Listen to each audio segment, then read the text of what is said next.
বন্ধুরা, স্ক্রিনে পিডিএফটি আমি স্ক্রোল করে যাচ্ছি এবং আজকে আমরা দশম শ্রেণীর ভূগোল দ্বিতীয় ইউনিট টেস্টের জন্য একেবারে শেষ মুহূর্তের চূড়ান্ত লাস্ট মিনিট সাজেশন নিয়ে আলোচনা করব, যেখান থেকে পরীক্ষায় শতভাগ কমন পাবে এবং এর বাইরে একটা প্রশ্ন আসার কোনো সুযোগ নেই। যেখানে বায়ুমণ্ডল, বাড়িমণ্ডল এবং ভারত এই তিনটি অধ্যায়ের সমস্ত গুরুত্বপূর্ণ 2 নম্বর, 3 নম্বর এবং 5 নম্বরের প্রশ্নগুলো, যেমন বায়ুমণ্ডলের ইনসোলেশন, আপেক্ষিক ও চরম আর্দ্রতা, অ্যালবেডো, গ্রিনহাউস এফেক্ট, বৃষ্টিচ্ছায় অঞ্চল, বৈপরীত্য উত্তাপ, অ্যাডভেকশন, জেট বায়ুর বৈশিষ্ট্য, ট্রপোপজ, উষ্ণতার হ্রাসের স্বাভাবিক হার, অ্যাপলটন স্তর, এরোসল, সমতাপ অঞ্চল, কার্যকরী সৌর বিকিরণ, আইটিসিজেড বা ডোলড্রাম, স্ট্র্যাটোস্ফিয়ার স্তর দিয়ে জেট বিমান চলাচল করার কারণ, ঘূর্ণবাত ও প্রতীপ ঘূর্ণবাতের পার্থক্য, বিশ্ব উষ্ণায়নের প্রভাব, ওজোন গহ্বর ও ওজোন স্তর ধ্বংসের কারণ ও প্রভাব, এল নিনো ও লা নিনা, অশ্ব অক্ষাংশ, ক্রান্তীয় মণ্ডলে মরুভূমি সৃষ্টির কারণ, ক্রান্তীয় মৌসুমী ও ভূমধ্যসাগরীয় জলবায়ুর বৈশিষ্ট্য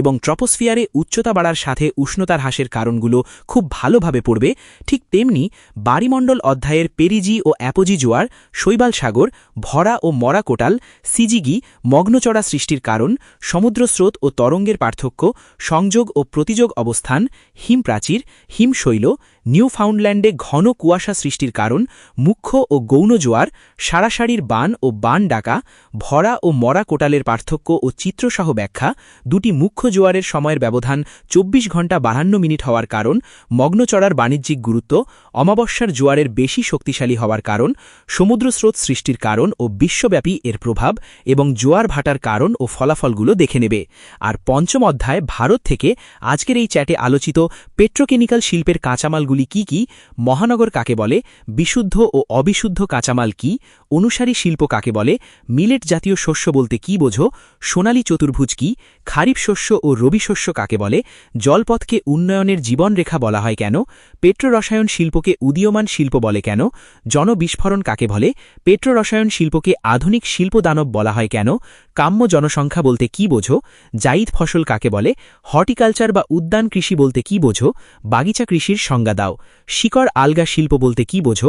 লৌহ ইস্পাত শিল্পের প্রধান কাঁচামালগুলি কি কি, নিবিড় কৃষি বা জীবিকাসত্তা ভিত্তিক কৃষি বলতে কি বোঝো, অর্থকারী ফসল ও বাণিজ্যিক ফসল উদাহরণসহ সংজ্ঞা দাও, শস্যাবর্তনের ধারণা দাও, ইঞ্জিনিয়ারিং শিল্প হালকা ও ভারী কি, কৃষিকাজ বলতে কি বোঝো, আদমশুমারি বলতে কি বোঝো, আধুনিক যোগাযোগ ব্যবস্থা বলতে কি বোঝো ও এর লক্ষ্যগুলি কি, পুনরপ্তানি বন্দর কাকে বলে ও উদাহরণ দাও, ইন্টারনেটের গুরুত্ব বা সুবিধা ও অসুবিধা লেখো, নগরায়নের সমস্যা আলোচনা করো, জলপথ পরিবহনের গুরুত্ব আলোচনা করো, তথ্য প্রযুক্তি শিল্প কাকে বলে এবং ভারতের তথ্য প্রযুক্তি শিল্পের উন্নতির 5টি কারণ ও ভবিষ্যৎ সম্ভাবনা সম্পর্কে লেখো,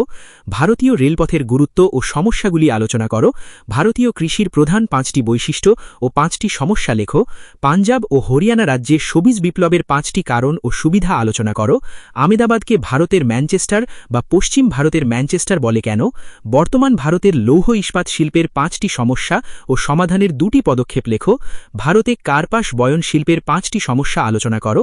দুর্গাপুরকে কেন ভারতের রুড় বলা হয় এবং দুর্গাপুরের লৌহ ইস্পাত শিল্প গড়ে ওঠার 3টি কারণ সংক্ষেপে লেখো, সড়কপথের গুরুত্ব আলোচনা করো, পশ্চিমবঙ্গে বা নিম্ন গাঙ্গেয় সমভূমিতে জনঘনত্ব বেশি কেন, টিকা লেখো কাম্য জনসংখ্যা, পরিবহন ও যোগাযোগ ব্যবস্থার বিস্তৃত পার্থক্য, ভারতে কার্পাস বয়ন শিল্পের বিকেন্দ্রীকরণ ও পশ্চিম ভারতে এই শিল্পের অনুকূল পরিবেশ, ভারতে পেট্রোরসায়ন শিল্প গড়ে ওঠার কারণ বা পশ্চিমাঞ্চলে এর উন্নতির কারণ, ভারতের জনসংখ্যা বণ্টনের তারতম্যের কারণ, ভারতের শহর ও নগর গড়ে ওঠার কারণ এবং পূর্ব ও মধ্য ভারতে লৌহ ইস্পাত শিল্পের কেন্দ্রীভবনের কারণসহ সমস্ত মানচিত্র চিহ্নিতকরণের বিষয়গুলো খুব ভালো করে পড়লে পরীক্ষায় শতভাগ কমন নিশ্চিত। আর সবচেয়ে বড় কথা হলো, ধান, গম, পাট, কফি, চা কিংবা আখের মতো যে কোনো ফসলের চাষের অনুকূল ভৌগোলিক পরিবেশের প্রশ্ন পরীক্ষায় আসুক না কেন, তোমরা একেবারে ঘাবড়াবে না, কারণ এই সমস্ত ফসলের উত্তর তোমরা শুধুমাত্র একটি মাস্টার ফরম্যাটের মাধ্যমেই লিখে ফেলতে পারবে, যেখানে শুধু তোমাদের উষ্ণতা,